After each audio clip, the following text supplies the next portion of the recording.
मैं cousin marriage के ख़िलाफ़ था तो मेरी बीवी कज़न्स के ही ख़िलाफ़ थी।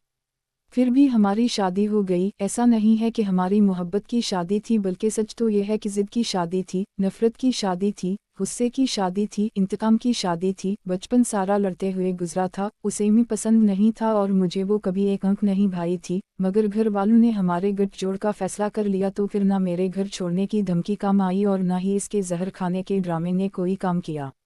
शादी की रात वो पलंग पर घूंघट फैलाए मेरी मुंतज़िर भी ना थी। जब मैं कमरे में दाखिल हुआ तो दिल ही दिल में इसकी गर्दन मरोड़ने और उसे कत्ल कर डालने के कई इरादे बना के रद्द कर चुका था और वो जाए नमाज पर बैठी हिचकियाँ ले रही थी, शायद रो रही थी। तब मैंने जाना कि मजबूर सिर्फ मैं नहीं था, वो मुझसे ज़्यादा मजबूर थी।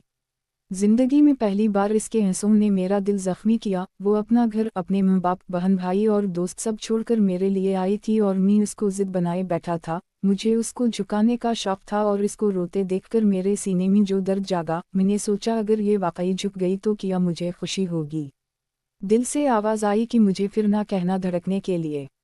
मैं फ़ौरन कमरे से बाहर निकल गया। जब 10 मिनट बाद मैं चाय की 2 प्यालियाँ लिए कमरे में दाखिल हो रहा था तो वो आंसू साफ करते जाए नमाज समेट रही थी।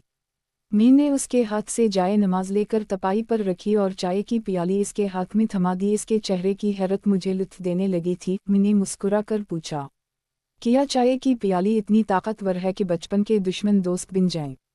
वो एकदम खिलखिला उठी, जिससे मुझे अंदाज़ा हो गया कि एक चाय की प्याली बरसों की दुश्मनी को दोस्ती में तब्दील कर सकती। इस पोस्ट के लिए ताउन किया है टपाल दानेदार ने, जिनका कहना है कि इसके एक एक दाने से आए बदन के अनग अनग में चुस्ती व तवानाई।